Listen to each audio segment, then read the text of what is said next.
Yeah. Tell them check out the blog, bro. YouTube channel called MKO. It's pugilism, boxing algorithm.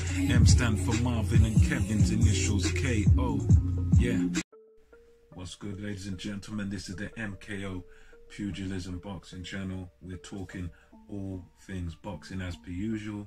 Right now, I'm going to speak to you on the issue of Jarrell, Big Baby Miller, who, in case you haven't heard, has yet again failed a drugs test, a PED test, and he has tested positive for performance-enhancing drugs yet again.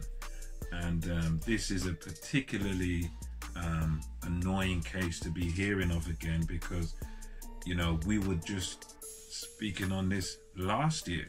You know, last year he was meant to be the opponent for Anthony Joshua. He was meant to be fighting for the heavyweight championship of the world. You know, all the belts apart from the WBC. He was meant to be fighting. He was meant to be the opponent. He was talking at the press conferences. He was very hyped up. He was, you know, seen as somewhat of a threat to Joshua. You know, he made his presence known. He was, you know, he was really talking himself up as a serious contender, and that he was going to cause the upset. He was going to beat Joshua. Then he got popped. He got caught with these steroids, PEDs in his system. And now it's a year later after this Joshua thing. I think all he received from the last year's one was like, I think it was like 6-month ban or something like that. And even that, the problem with that was that it wasn't a thing that was united across all the governing bodies. I think it was just, you know, one of them just gave him a little slap on the wrist, 6 months. And then before we knew it, beginning of this year, he was being signed to Top Rank, big organization headed by Bob Arum. And, you know, they thought, right, we're going to get him back here in a warm-up fight. And that's what this fight was going to be for him, really. He wasn't really fighting anybody sort of top 10, top 15. You know, he was fighting a guy that had a 26-3 record, still does have.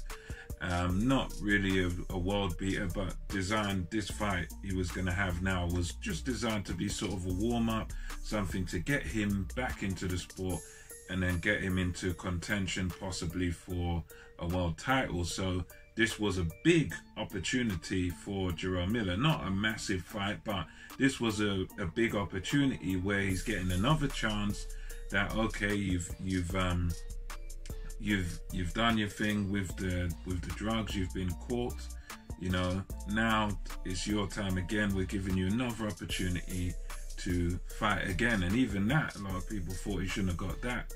But now, what's he go and do again? He goes and he takes these performance-enhancing drugs and he fails the test again. And the crazy thing about it is that, you know, it's not like he was taking them for a, you know, a world title fight or something. He's fighting AJ, he's fighting Fury, something like that. You know, he's fighting a guy that's kind of a, you know, sort of a contender, fringe level guy, you know, decent record, not bad, 26-3, but, you know, no one of that note where you'd think, oh, there's a bit of danger. So with this guy, it just seems to be a perpetual habit.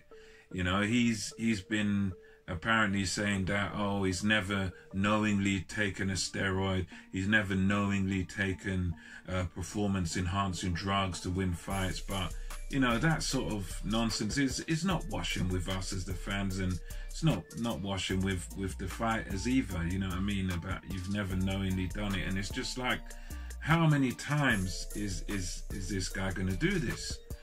You know, and the thing is, the WBC, as far as action, the WBC have come out and said, the president, Mauricio Suleiman, he's come out and he said, well, he's expelled from the WBC for 3 years, which is, you know, whatever. But Suleiman has also been asked, well, will this guy, Jarrell Miller, ever be able to compete for your world title? And all he come out and said was, well, you know, I'm not going to speculate. I'm not going to talk about the future. I don't really know about that.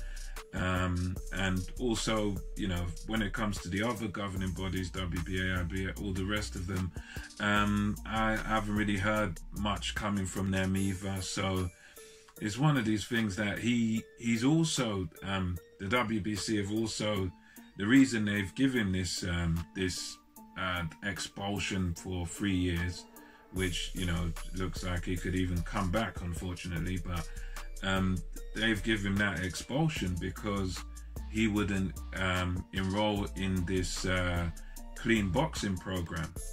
And this is going back a while now that he wouldn't, you know, they've got this WBC clean boxing program where you enroll as a boxer and you get regularly tested, and it, you know, it's sort of an ongoing thing that you normally have to sign up for. And apparently Jarrell Miller has declined going in and signing up for that program. He's refused to sign for that.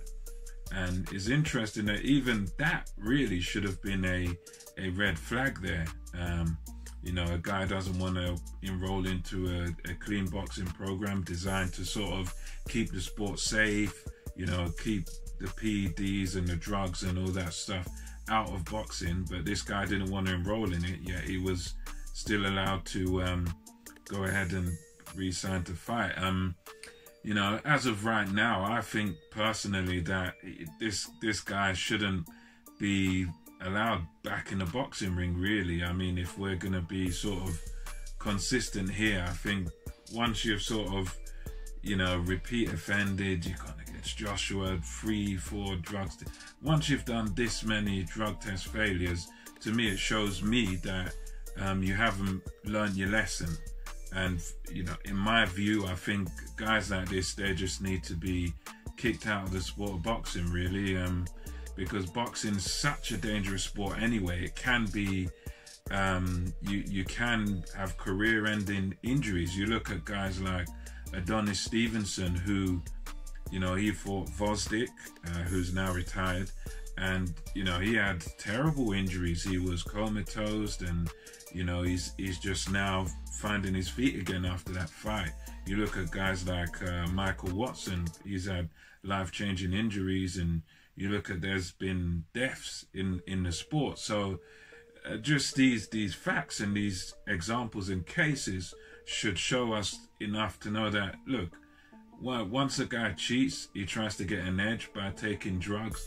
Those sort of guys, really, I think boxing really needs to, the governing bodies at least, you know, sort of need to unify and say, look, you know, okay, boxing doesn't have a sort of overall dictator like, for instance, UFC with Dana White, but I believe that the governing bodies should sort of get together here and say, look, once a guy's testing dirty so many times, you know, this guy like 3-4 times testing dirty, we shouldn't sanction any fights with this guy. We shouldn't let this guy fight for our belts, because I think these little bans that they give people, you know, they're not really doing anything. You know, this Miller, will he be banned for life? We don't know. No one's really come out and said anything apart from the 3-year ban of the WBC.